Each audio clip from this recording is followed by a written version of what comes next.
Okay, so we have already talked about the first two objects, kaya and vedana, body and the feeling.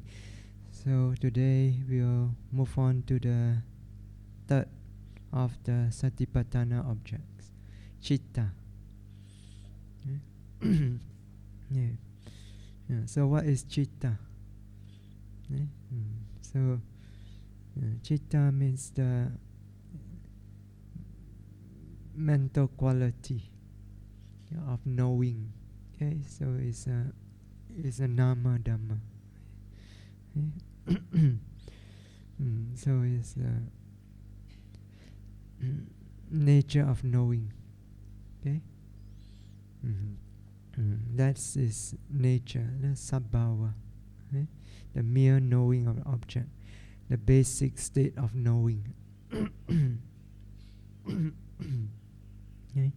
So every time you experience an object at any one of the six sense doors, okay?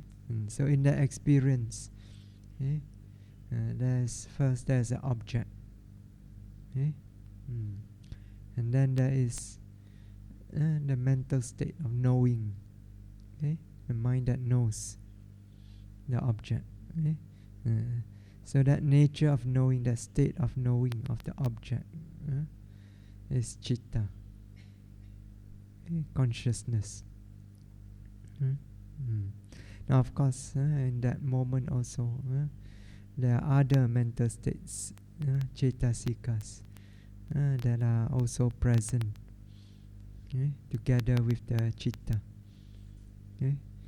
So for example, there is the cetana that views the mind or motivates the mind to go and know the object, to experience the object. There's manasikara that turns the mind towards the object. There's ekagata, the one-pointedness of mind that holds the mind, one-pointed focus on the object. There's sanya, that perceives or recognizes the object, and so on. Okay? But behind all these cetasikas, behind all these mental states, is the basic state of bare knowing of the object. Okay? So that bare knowing of the object, that's citta. Okay? So noting that nature of knowing, that's called Cittanupassana. Noting of the citta, noting it continuously.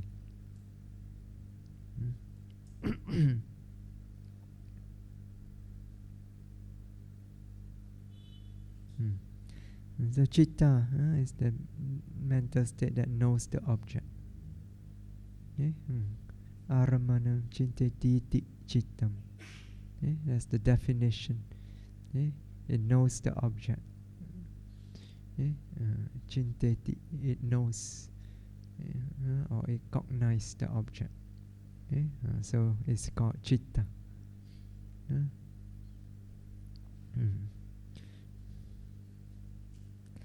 Citta is the basic state of knowing, the bare knowing of the object.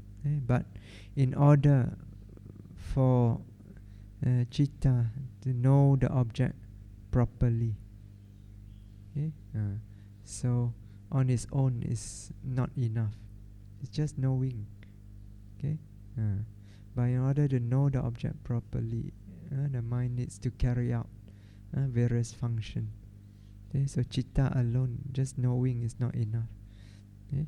So for the mind to know the object properly, so you need the help of other cetasikas, other mental states, working alongside with citta. Okay? So we mentioned just now, cetana wills the mind to go and know the object and to experience the object. Manasikara, turn towards the object. Okay? Because if you don't turn towards the object, you cannot experience it properly. Okay? You need vitaka to apply on the object. You need vichara to sustain on the object. Okay? Without applying and sustaining on the object also, you cannot experience it properly. Okay? You need this ekagata, one-pointedness, to hold the mind, one-pointed focus on the object. Okay? You need sanya to recognize, perceive the object, pick up the marks of the object. Okay? You need viriya to energize the mind, to know the object. Without energy, the mind cannot work. Okay? Viriya is like the battery of the mind. It provides energy. Okay? And various other mental states. Okay? So only if all these mental states, cetasikas, work together alongside citta, then only can the mind knows the object properly. Then only can citta knows the object properly. Okay? So on its own is just knowing. Okay? So without turning towards the object, it cannot know properly. Without applying, sustaining, without focusing and so on, it cannot know properly. Okay? So citta always arise with cetasikas, various mental states. It's never alone. Okay? When citta arise, the other mental states also arise together with it. Okay? So it's like the king and the ministers. The king and his ministers. Okay? So you see, the king is the ruler of the country. He rules the country. Okay? So, but to rule the country is not easy. There are so many things to do, so many function, responsibility. Okay? So the king alone cannot do it. So what do? He appoint various ministers. So minister of finance, minister of economy, minister of defense, minister of education, and so on. Okay, so only with the help of these various ministers can the king rule the country properly. Yes, so similarly, only with the help of various cetasikas, mental states working alongside with citta, then only can citta know the object properly. Okay? Citta is that which knows the object, but on its own it cannot know the object properly. It needs the help of all these other mental states in order to come to know the object properly. Okay? And just as wherever the king goes, the ministers follow. Okay? So the king is never alone.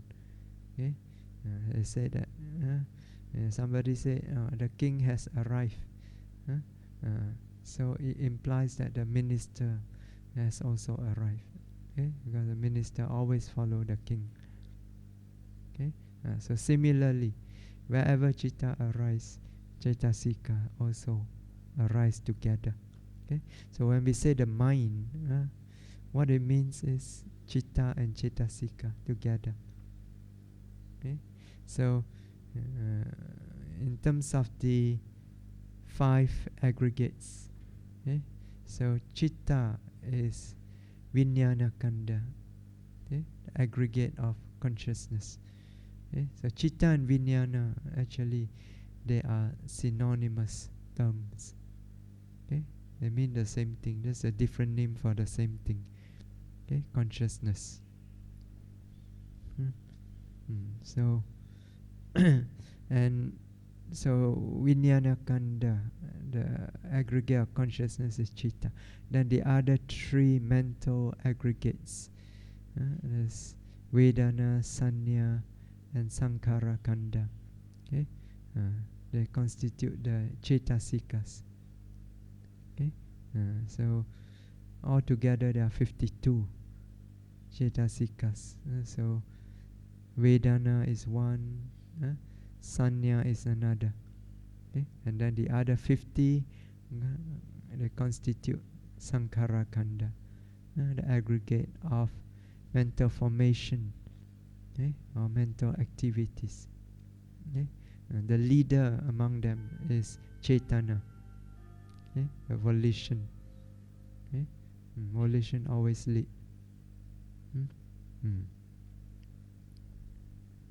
So these four mental aggregates always arise together. Okay? Again, they are what we call sahajata, pachaya. They are in a relationship of a connascent relation. Connascent conditioning. Connascent, very big English word. What it means is bond together. Okay? Sahajata. In Pali is very simple. Sahajata. Saha means together. Jata, bond. Bond together. Okay? So, but because scriptures are translated by philosopher, philosopher like to use big words. Connascent. What it means, bond together. Okay, so when one arises, when one is born, the other must bond together with it. Okay, so it's sahajata. Okay? So also anyamanya, mutuality conditioning, they support each other.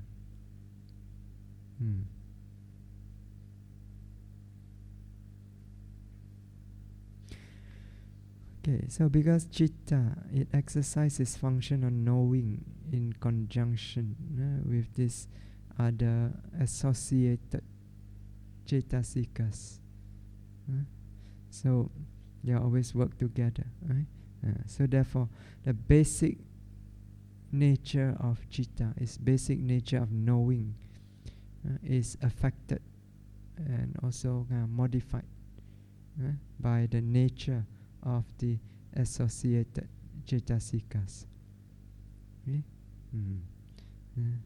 So just as the king, his rule over the country, the manner of his rule over the country is influenced by the ministers, affected by the ministers that he appoint. Okay? So if he appoint a good, competent, wise ministers, then his rule over the country will be efficient, will bring good result, bring prosperity for the country, bring wealth. People will be happy, people will thrive in their livelihood, people will be happy. Okay? So, but on the other hand, if he were to appoint ministers that are corrupt, that are incompetent, or worse, foolish, then they will bring the country to ruin, to downfall. Okay, livelihood will be destroyed. Okay, so people will not be happy. There may even be rebellion. Right? So similarly, depending on the mental states that the citta associate with, okay, it affects its nature. Okay, so if the citta associate arise together with unwholesome mental states, then it become unwholesome. Okay? If it arises with greed, for example, with lobha, okay? Then it becomes unwholesome. Okay? It's affected by it. Okay? It knows the object, but it knows in a greedy way. So with attachment. So if associate with anger, dosa, it knows in an angry way. Okay? So if associated with moha or delusion, then it knows in a diluted way. Basically, it still knows, okay, but depending on the cetasika, it knows differently. Okay, so, but if it is associated with wholesome mental state, then the citta becomes wholesome. Okay? So, for example, associate with sati, mindfulness. Okay? Then it knows deeply, it knows carefully, it knows thoroughly. Okay? If we associate with saddha, faith, confidence, then it knows the object confidently, full of faith. Okay? So you associate with panya, wisdom, then it knows clearly, accurately, penetratively. Okay? And so citta, its manner of knowing is affected by the cetasikas that is associated with. So because citta always arises with these cetasikas which affects the way it knows.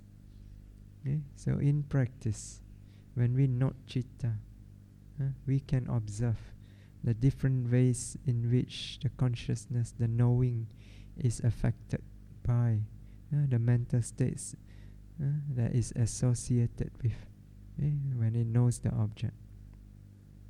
Okay? So in fact, this is how the Buddha taught Cittanupassana.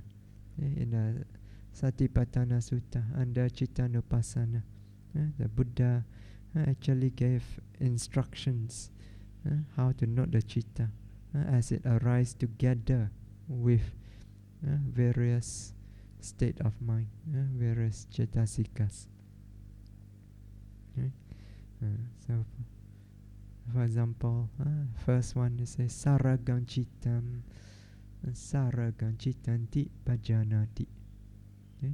So, when there is the citta that is with raga, with lust, with attachment, with greed. Okay? So he knows. Actually, not he knows. Pajanati. Usually they translate pajanati. Yes, he knows. Okay? But actually, pajanati is deeper than just mere knowing. Okay? Pajanati is the verb for panya. Okay? The noun is panya. The verb is pajanati. Okay? So it's wisdom. Okay? That means discern clearly. Okay? So when there is citta with raga, with attachment, he knows clearly, he discerns clearly. There is this citta with lust, with attachment. Okay? So the object here is the citta with attachment. Okay? It's not the attachment itself, okay? But the citta that is with attachment. So you're noting the citta, not the attachment. Okay? Because in note attachment, it comes under Dhammanupassana. Okay? Not Cittanupassana. Okay? So you're knowing the citta itself, the citta that is with attachment. Okay? So it's like when you look at the water. Okay? So when you look at the water, you cannot help but realize also the state of the water. Right? The water is calm, or it is disturbed, or is colored, or is muddy. So basically you're still looking at the water. But when you look at the water, you know the state of the water also. Okay? So here you look at the citta, but when you look at the citta, you know the state of the citta is with attachment. Okay? And so the object is still the citta, the knowing, the knowing that is with attachment. So saragam cittam Saragam Cittanti Pajanati. When there's this citta with attachment, he discerns clearly. There is this citta, this nature of knowing with attachment. Okay? That means you note. When you note clearly, or when this citta arises with attachment, you note clearly, knowing. Okay? And then you know this with attachment. Okay? So when you note clearly, sharply in this way, what happened? That consciousness will disappear, right? Because of the power of the noting. Okay? Of course, you must note firmly, not wholeheartedly. Okay? So you note wholeheartedly, firmly, energetically, that citta disappear. Okay? So when that citta with attachment disappear, then another citta arise. This time is without attachment. Right? It's a pure citta. There's a reason without any attachment. It's with detachment. Okay? So next the Buddha says Vitaraga Cittam. Vitaraga Cittanti Pajanati. Okay? So when there is citta without attachment, he discerns clearly there's citta without attachment. Okay? So first there's citta with attachment. You note, it disappear, and then the citta without attachment arise. And you note that also. Okay?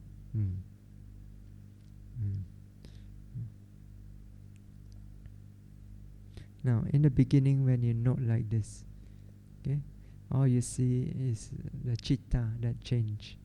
Okay? One moment is with attachment.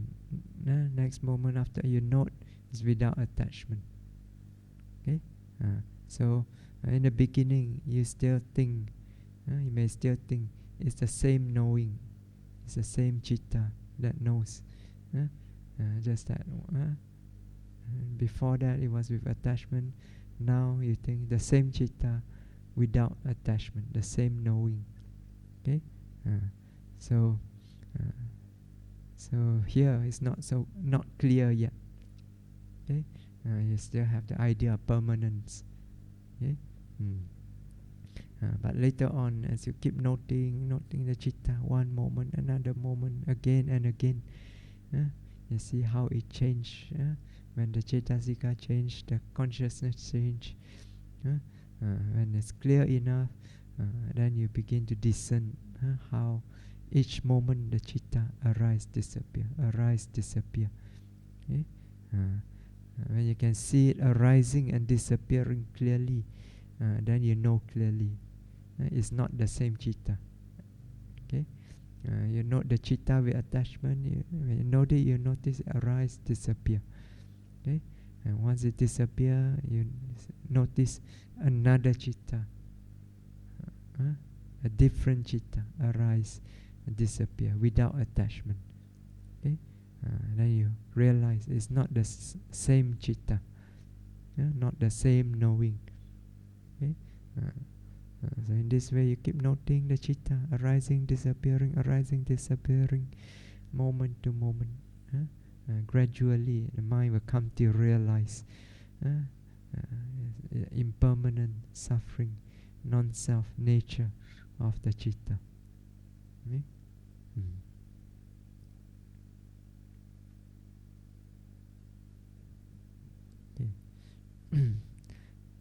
Then similarly, Buddha talk about sadosa citta and vita dosa citta. Citta with dosa, citta without dosa. Okay? So again, same thing. Arise, you note. Citta with dosa arise, you note. It disappear. Next moment, citta without dosa arise. Okay? So you see the change in the citta. Okay? You note that clearly. You see each citta arise, disappear. You also come to know nature of impermanent suffering and non-self. Okay? Then there's Samoha Citta and Vita Moha Citta. Citta with delusion, citta without delusion. So one moment the citta arises with delusion, you see the citta, it knows, but it's like blur, not clear. And we note that, the consciousness change. It brightens up, becomes clear, sharp and clear. So you see the change in the citta. So dosa citta, you note, it's very violent, it hits at the object. When you note, you see the consciousness change. So become pure, soft, gentle citta. So citta with attachment also. When you notice the citta is like sticky.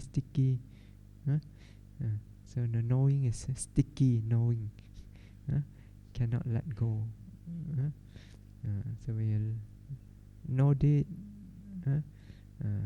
it disappear, the pure citta arise. You see the pure citta is detached from the object. It's like a drop of water fallen on the lotus leaf. So it just glide away.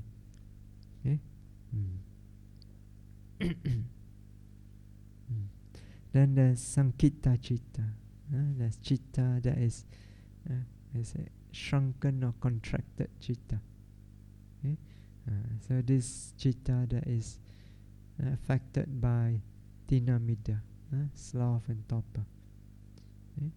So you note this consciousness, you feel the consciousness is shrinking, like withdrawing from the object. So you note this, it disappear, you see the mind opens up again, the consciousness opens up, become bright. Then there's Vikita Citta. Vikita means distracted or restless. So this is the citta that is affected by uddhacca. So the knowing is unsteady, shaking. So you note this citta, it disappear, then the pure citta arise. That is calm, peaceful, steady. Then there's the Mahagata Citta and Amahagata Citta. Mahagata means exalted, lofty, great. So there's this citta that's exalted or lofty or great. Now this refers to the rupa and arupa vachara citta. So these are the citta that is related to the development of the samatha jhana, whether rupa jhana or arupa jhana. So this type of citta, we don't have to worry because we don't develop them. So no chance to note them, even if you want to note. So forget about them. But there's Amahagata Citta. This refers to the Kama Vachara Citta, the sense sphere consciousness, eye consciousness, ear, nose, tongue, body consciousness, mind consciousness. So the knowing mind, when you say you note the knowing mind, that comes under this.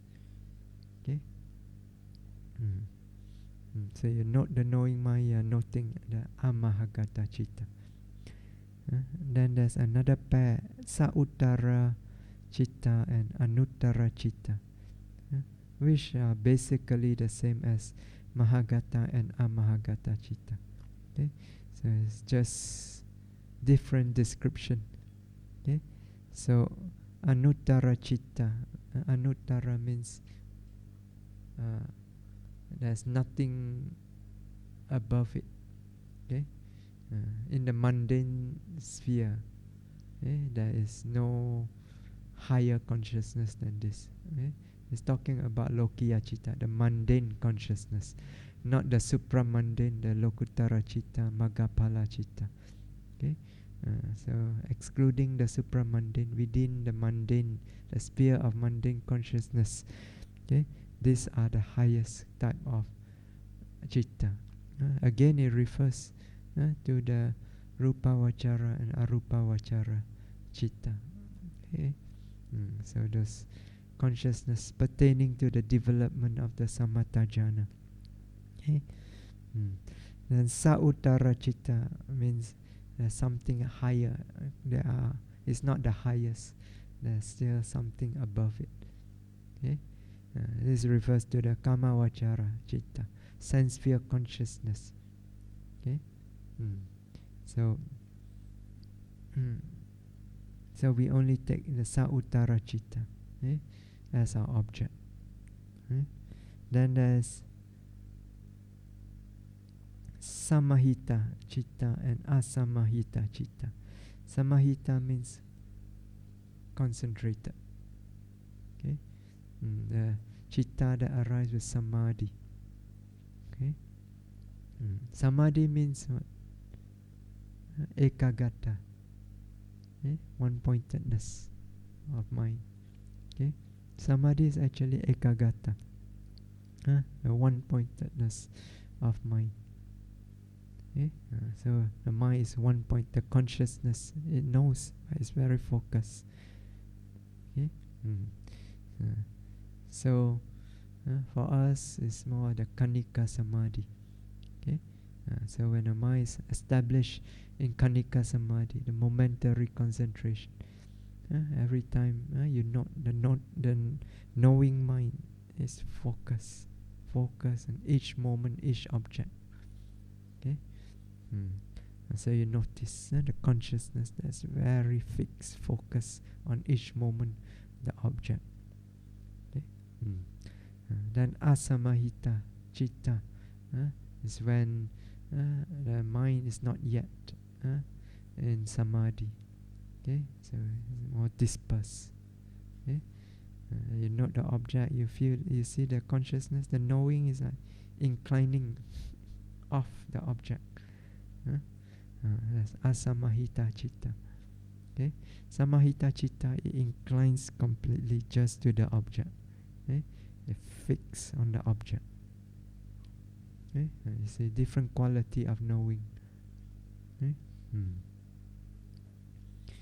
then there is vimutta and avimutta citta. Vimutta here means vimutta citta, liberated citta.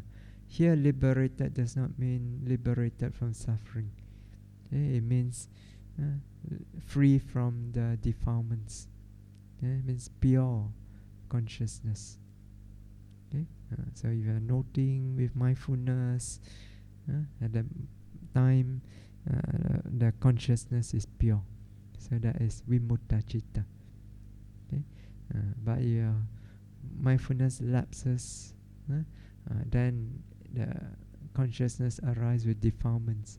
Then there's avimutta citta. Okay?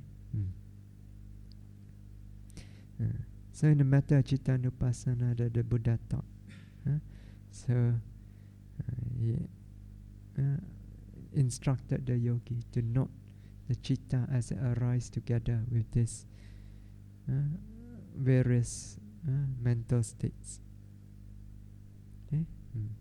So basically this method is the note one knowing arise and disappear, and then notice another citta arise with a different mental state. Okay? So, but as we said, at first, when the mind is not clear, all you see is the change in the citta. You still think it's the same citta, but it change. One moment with attachment, next moment without attachment. One moment it is focused, concentrated. Next moment it becomes dispersed. So you still think it's the same citta. So, and usually You automatically identify as a person, the knower. Some say the one who knows. So later on, in the Satipatthana instruction, Buddha also instructed to note the nature of arising and disappearing of the citta. So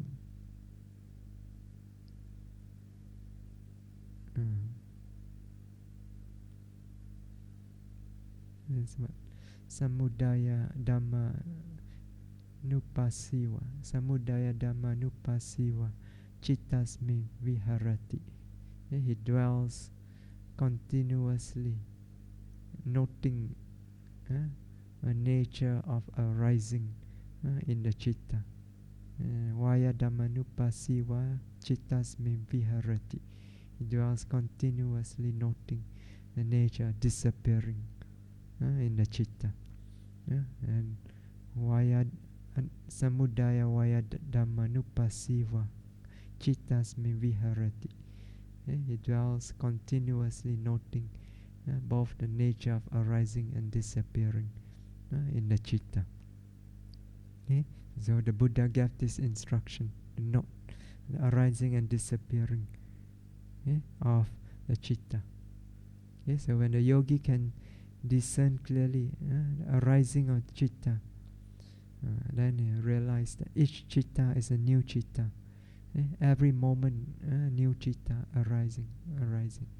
It's not the same citta as the one before.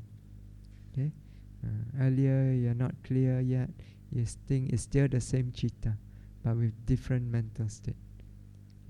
When you see it arising, you realize it's a different citta.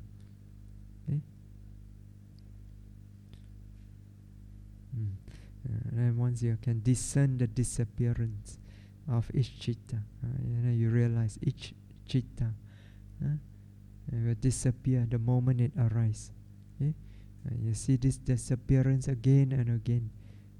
Then you come to realize the citta is impermanent. Then you realize there's no permanent knower, no person who knows here. There's only citta, nature of knowing, that's arising, disappearing moment to moment. It's this momentary citta that knows again and again. So this going into the development of vipassana.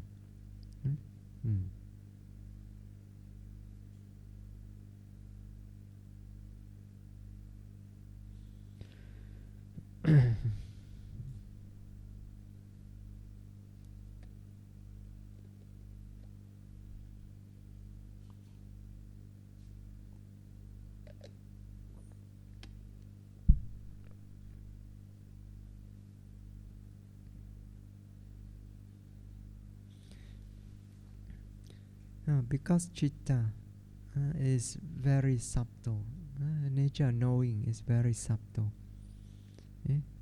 So it's very difficult to discern its change.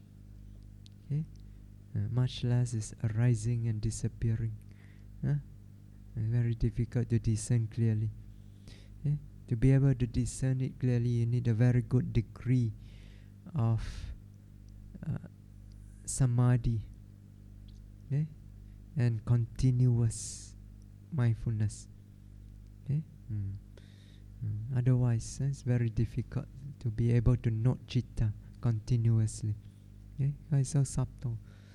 Buddha says it's like citta is like a ghost hiding deep in a cave. So ghosts are already very difficult to see. Now it's hiding inside a cave, deep inside a cave. So it's very difficult to discern. Citta is like always passive. It's like in the background of the mind. Passive. It doesn't move. It's just there, knowing. Just like the king King have all the minister to do his work. So what do the king do? He just sit in the palace, yeah, and do nothing. He just wait for a report.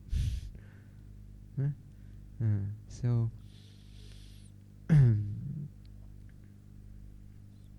so usually, when the citizen, they don't get to meet the king, right?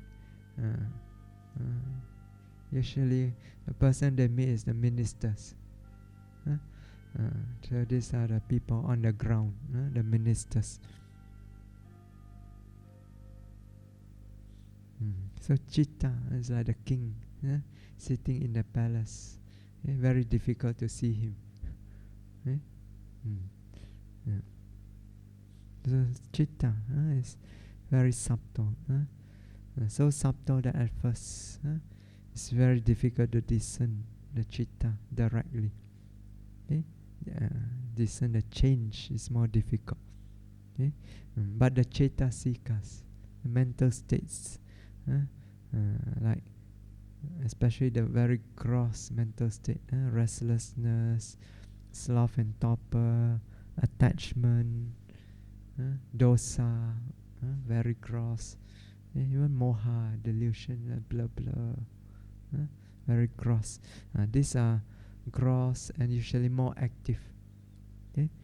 So it's easier to discern this mental state, and the change in this mental state is also easier to discern. So therefore, when you first learn to note the mind, and when we say mind means both Citta and Cetasika together. So when you first learn to note the mind, usually you begin more with awareness of the mental state, the Cetasika, rather than the Citta. So, because when you note the mind, usually it's the gross mental state that is clear, and usually you pick that up first. Because the nature of the bare knowing is more subtle, it's passive in the background, so it is usually eclipsed by the more active and gross mental states. But as your practice develops, as your mindfulness and concentration develops, then the noting mind becomes more and more refined. Then the Cetasikas also become more and more refined. So when it become more and more refined, then the nature of knowing start to become clear. You begin to notice behind all this active mental state there is that knowing. And you notice that Citta and Cetasika, the knowing and the mental state are always together. And you notice that when the mental state change, the Citta also change together. And you notice when your mind is clear, you notice that when the one arises, the other also arise together. So they are arising, passing together. So this is the Buddha's way of doing Cittanupassana, to be aware of the change of the Citta together with the change in the Cetasikas.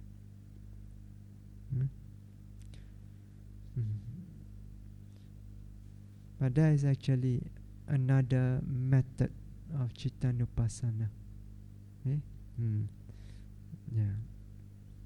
And this method is more closer to what we are doing. It comes quite naturally to the method that we are practicing here. That is by noting the nature of knowing as it arises with each sense experiences. So when you see, you're not seeing. When you hear, you're not hearing. You smell, you're not smelling. When you taste, tasting. When you touch, touching. When you know, knowing. So as you are noting this the consciousness may become clear. Okay, so you're not hearing, the ear consciousness may become clear. Okay, so you note that consciousness, that knowing. Okay, seeing. When your mind is clear, you discern the eye consciousness. Okay, the knowing of the object, the visible object. Okay? But as you said, this consciousness is very subtle. So before you can actually discern the knowing, first you must develop enough sharpness, clarity of mind, and also sensitivity of mind to mental states. Okay, so for that you need to develop sati samadhi. Okay, mindfulness. You need to develop the mindfulness and concentration first. So first you must start with the noting of the basic primary object. Okay, not rising, falling, or sitting, touching. Okay, that means Cittanupassana. Okay, you start with Cittanupassana. Cittanupassana is the foundation that we use in order to develop sati and samadhi. Okay? So you note the body, note continuously. Rising, falling continuously. You note until the mind is clear enough. Every moment you note, you can discern the material nature, the wind element. You note every time you note, notice the support, pressure, pushing, loosening, deflating, and so on. Okay.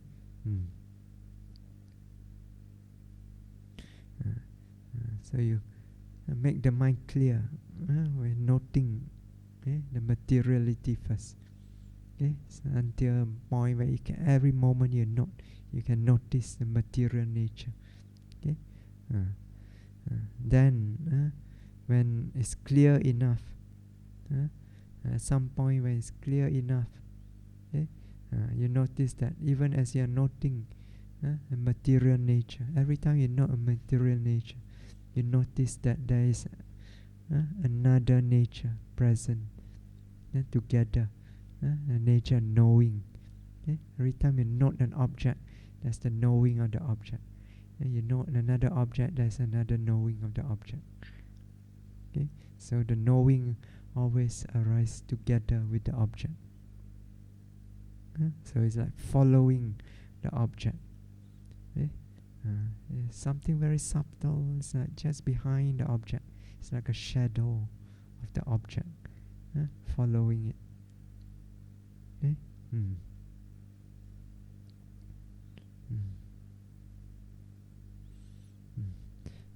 So every time you're not rising, that's knowing. Yeah, so that's the rising, knowing, always together. Okay, the mind and the object, always together. Okay, and your noting is clear. You can discern both, always together. So when you can discern the knowing together with the primary object, then when you note the secondary object, also you can discern knowing together with the object. Okay. So there come a point when whatever experience you note, whatever object you note, you always, whether it's primary object or secondary object, you always notice there's object and knowing together. Okay. So at this point, this is actually like a Dhammanupassana already. Okay. So when you develop until here, then if you want to practice Cittanupassana, then what you can do is direct your attention every time you note. Direct your attention just to the knowing. instead of the object. Direct it just to the knowing. Okay? So, but only do this if you come to a point where every time you note and the knowing is clear. Okay? If it's not always clear, sometimes it's there, sometimes not there, and you're not ready yet. Okay? So only when it's always clear, there's object knowing, and then only if you want to do Cittanupassana, you direct the attention just to the knowing. Okay? Now, when you start to direct your attention just to the knowing, then you may start to feel that the object start to become blur, not clear. Okay, so this is normal. Okay, because now your attention is not on the object. Okay, your attention is on the knowing. So the knowing will become clear. Okay, so your object is actually now the knowing. Okay, you're noting the knowing is the mind, knowing the mind. Okay, different moments of mind. The mind cannot know itself. Okay, one moment of consciousness cannot know itself. Just like a tip of a finger cannot touch itself. Right? It's another finger it's with another finger that you can touch it with. So one moment of mind noting another moment. Okay. So the object starts to recede to the background. So this is normal. It's like one moment you are talking to two persons. So you are looking at both of them. The next moment you turn your attention to face just one of them. The other person is still there, but it's not clear anymore. It's the person they are facing that is clear. So now you are facing the citta directly. So the object is not clear. Okay, but it's still there. Okay, you know it's still there, but your attention is on the knowing. So in this way you can direct the noting continuously to the knowing as it arises with each object.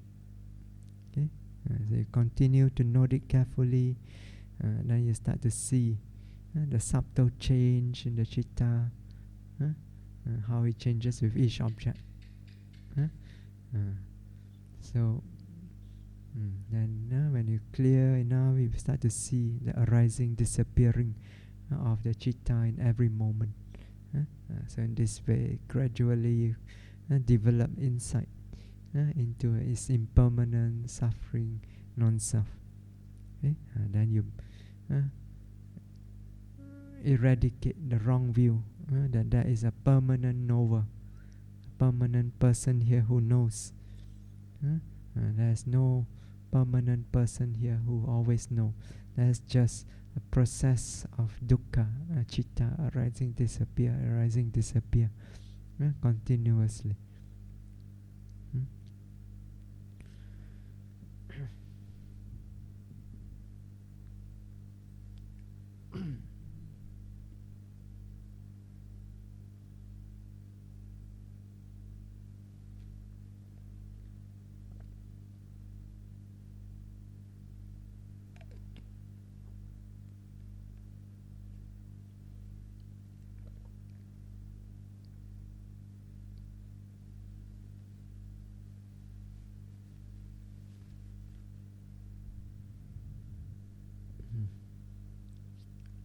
So this is a simple way of doing Cittanupassana through the 6 sense doors. Of course, there's also another way. Bhante Sujiva taught, watch from the mind door. Okay. Eventually, actually, you go to the mind door. Okay. So that one you learn from him. So now we'll proceed to the next object. So we have already covered the first of 3 of the Satipatthana objects. Okay? Kaya, Vedana, Chitta. Okay? So last one is Dhamma. Okay?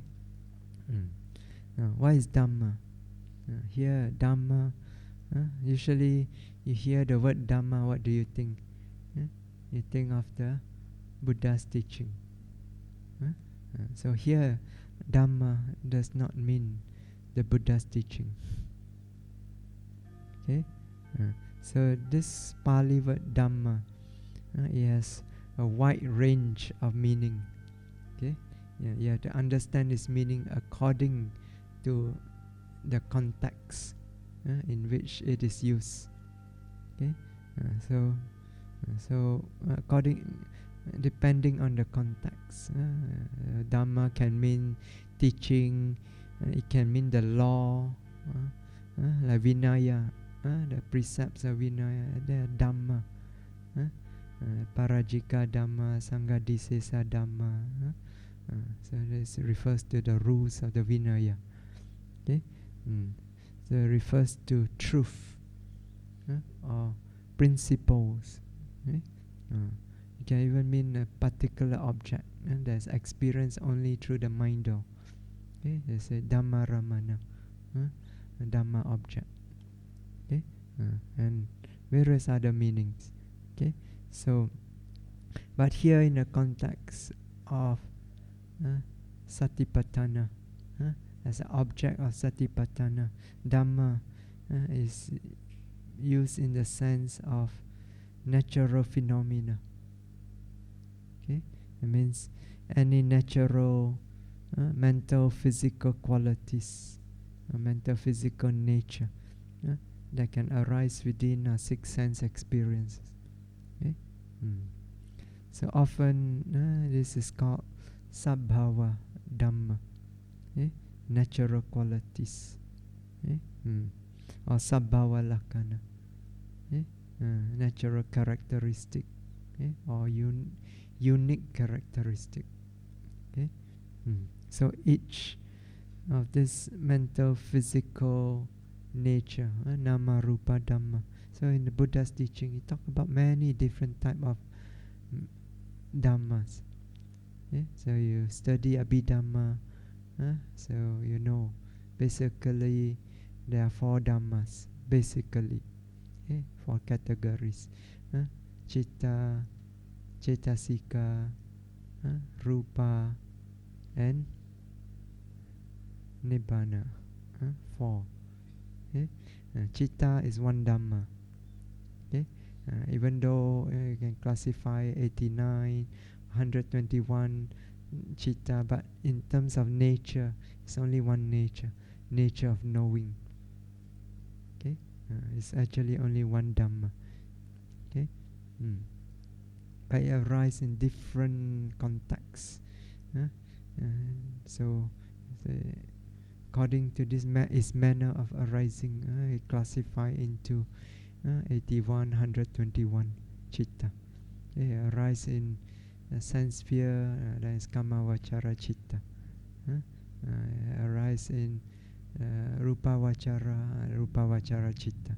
The fine material sphere. Arise in Arupa Vachara, the immaterial sphere, that is Arupa Vachara Citta.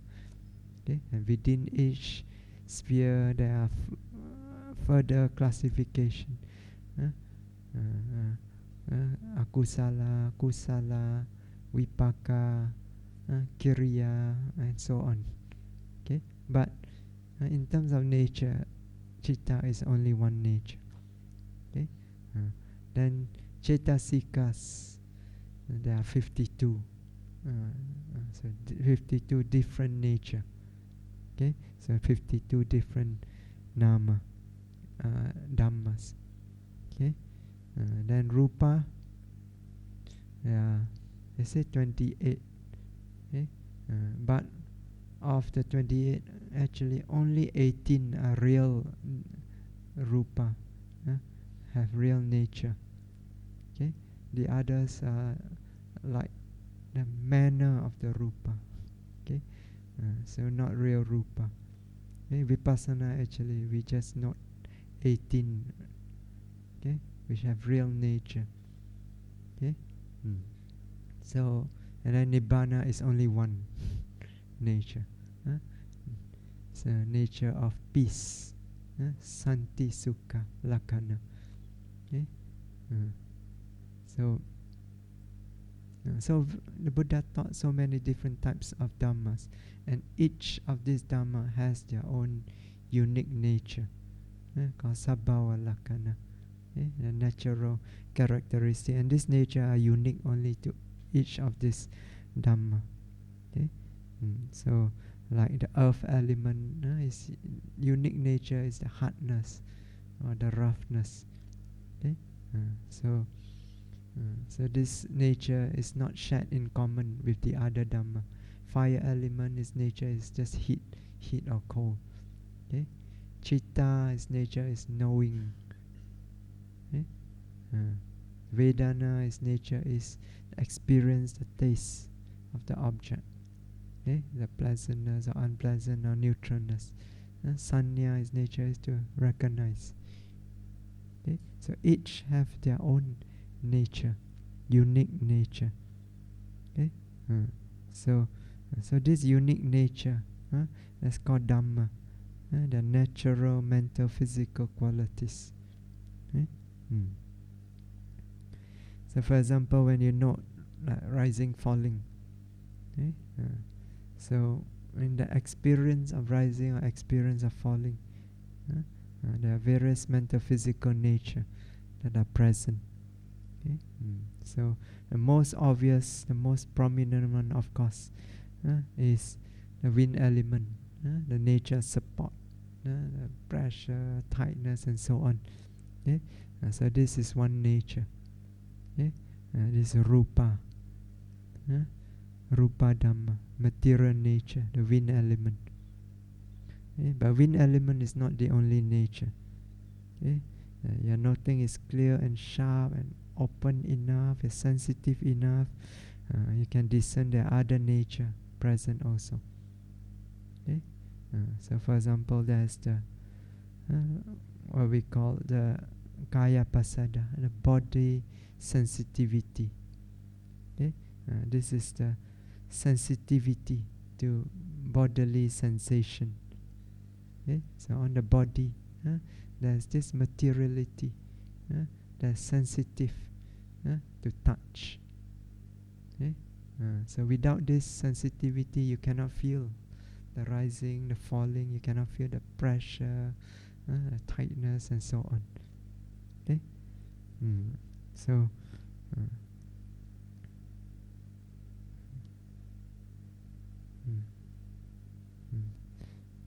so you experience this bodily sensitivity. Okay? So at the place where you experience the rising or the falling, you notice there's something there that's sensitive to the sensation, the pressure, and so on. Okay? So this is another nature. This sensitivity, sensitive materiality, is a materiality. It's a rupa. Okay? And this sensitive materiality, this pasada rupa, is found in other senses as well. Okay? In the eye, there's sensitivity to colors. Okay? And somewhere on the retina, there's all these cells.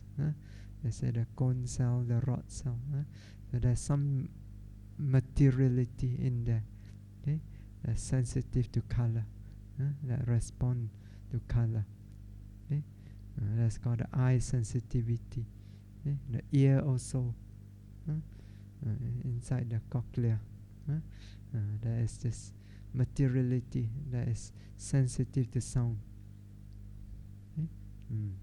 So it's only found here. Okay? That's why you're not hearing. You observe carefully, you notice the experience of hearing takes place somewhere in there. Okay? In the beginning, you think that you're not hearing, you think the sound is outside, somewhere. But when your mind is clear, sensitive enough, you notice that you are sensitive to sound, experience the sound here, inside somewhere. Okay? Where you notice the place where the experience of hearing occur. Okay? And that is the ear sensitivity. Okay? Which also serve as the ear base or the ear door. Okay? So in the nose also, the sensitivity to smell. So in the tongue, the sensitivity to taste. Okay? So body, the sensitivity to touch. Okay? And so each sense organs has their own sensitivity. Okay? That's why you can only see color in the eyes. You cannot see through the ears. You can only hear sound. Right? You cannot hear sound through the nose. Because there's no ear sensitivity here.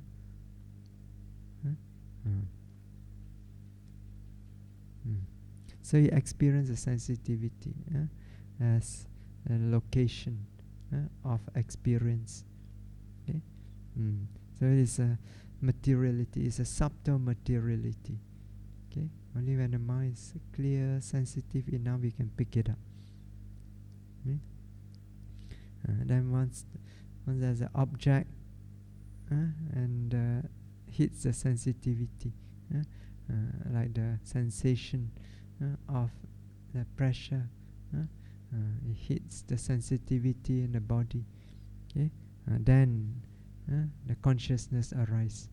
Okay? There's a knowing of the sensitivity. Okay? I mean, knowing of the object. Okay? The pressure. Okay? So that is the consciousness. Okay? So that is another Dhamma. Okay? So that's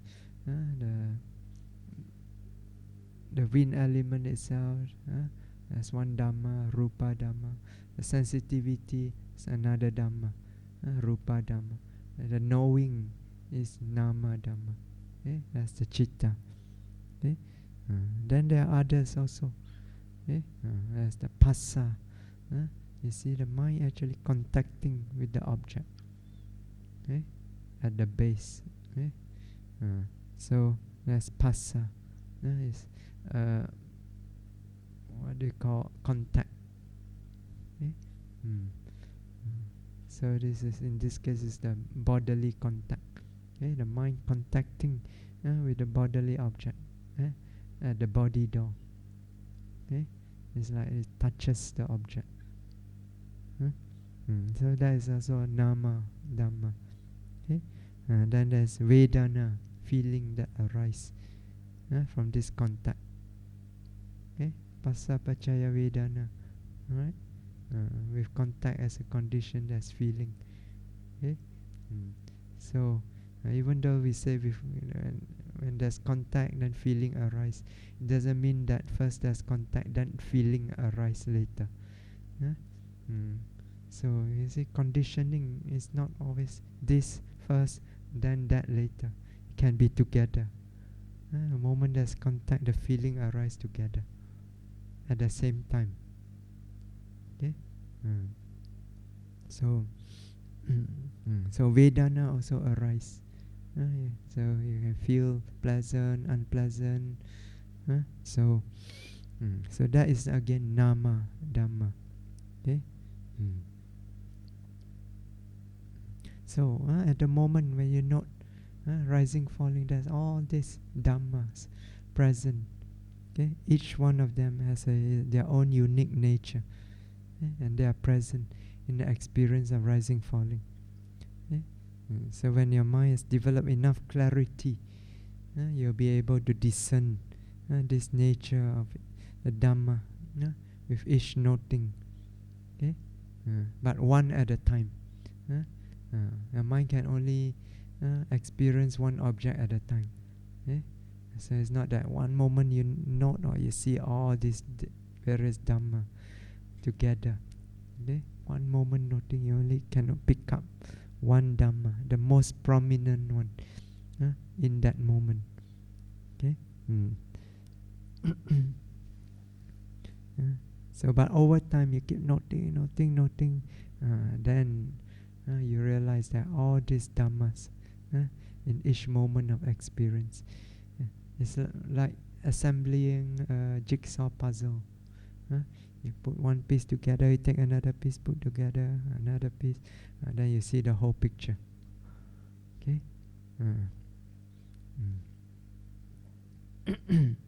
So when the mind is noting all this nature, all this dhamma, one after another,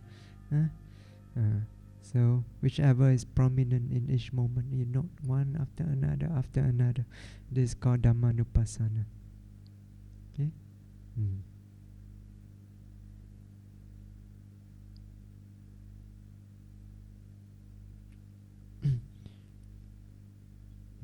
So usually, what we notice is the object and the knowing, or object and the noting mind. Okay, noting mind actually is many dhammas. It's not just mindfulness. Manasikara, the attention, vitaka, vichara. So there's the energy, the virya. So many dhammas together. The sanya also very important. That's the noting itself. The mindfulness established firmly. The sanya pick up the characteristic, recognizes it. Then the panya penetrates the deeper nature. Okay, so many dhammas there. Okay. Okay, now. So we say Dhamma means a mental physical nature. Okay? But if that's the case, then the first three Satipatthana objects, they are also Dhamma, right? Yeah, they are Dhamma. Rupa, Kaya is Rupa Dhamma. Vedana, Citta, they are Nama Dhamma. Right? So then what's the difference? Difference is in noting, Anupassana. Okay? So the first three Anupassana, Kaya Anupassana, Vedana, Citta Anupassana, they are noting very specific dhammas. Okay? Kaya, you just note the elements. Okay? Vedana, you note Vedana. Citta Anupassana, you note only Citta. Okay? And you do so in order to break the identification with this body, feeling and consciousness as the self, and also dispel attachment to them, because these three objects, a body, a feeling and the citta, is what we mostly identify with as the self. Is identified very strongly with these three objects as the self. We have a strong attachment to them also. Okay? And the body, this one no need to explain, everybody knows. Attachment to the body. Okay? So spend how many hours in the mirror every morning? So that's why you note the body, note until you see this is not the self. It's just elements there. You see, when you see clearly, then you become detached from it. Okay, feeling also, very important. You see, the whole world is chasing after Vedana. So chasing after good Vedana, pleasant Vedana, trying to run away from unpleasant Vedana. Right? In fact, we built a whole economy system on Vedana.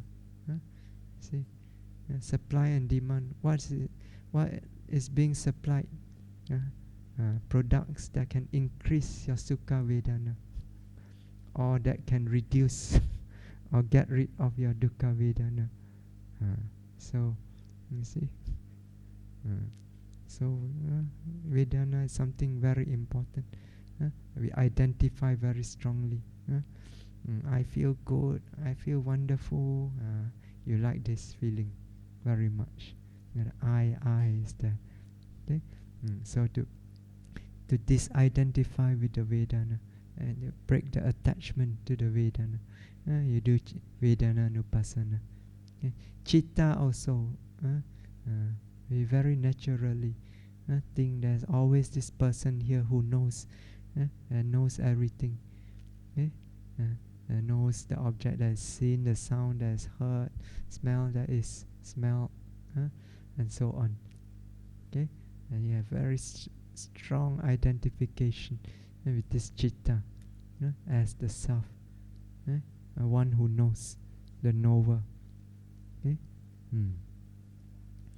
So to break this identification and attachment to it, we do Cittanupassana. Okay? So we develop vipassana, insight into the impermanent, suffering, non-self nature. Okay? So, but the insight that's developed through just Kayanupassana or Cittanupassana or Vedananupassana is not comprehensive. Okay? So you may see this particular object as impermanent, suffering, non-self. But what about the other dhammas that you don't know? Okay? So you may still attach to them as a self. Okay? So in Dhammanupassana, your noting is more comprehensive. Okay? So the insight that's developed is also more comprehensive. Okay? Because in Dhammanupassana, you note all the sankharas, all the mental, physical nature that arise in each moment of experience, noted without exception. Okay? If they are prominent, you note. Okay? You leave nothing out. Okay? So the insight that's developed is more comprehensive. Okay?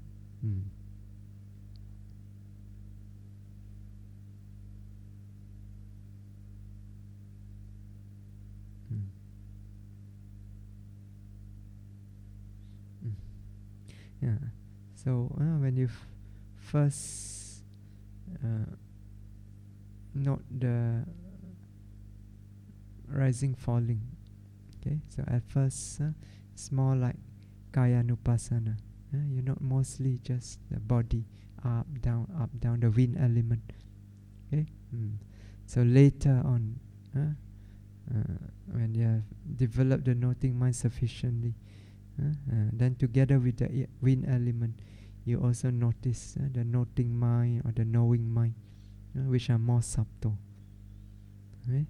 So these subtle dhammas, at first they are not clear. Okay? But gradually as you develop, mind become clearer, more sensitive, begin to pick them up.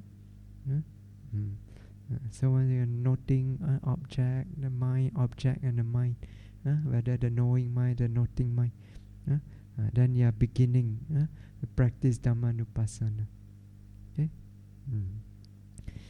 So in Dhammanupassana, the mind is open, completely open to all mental, physical qualities that are arising, open to them without exception.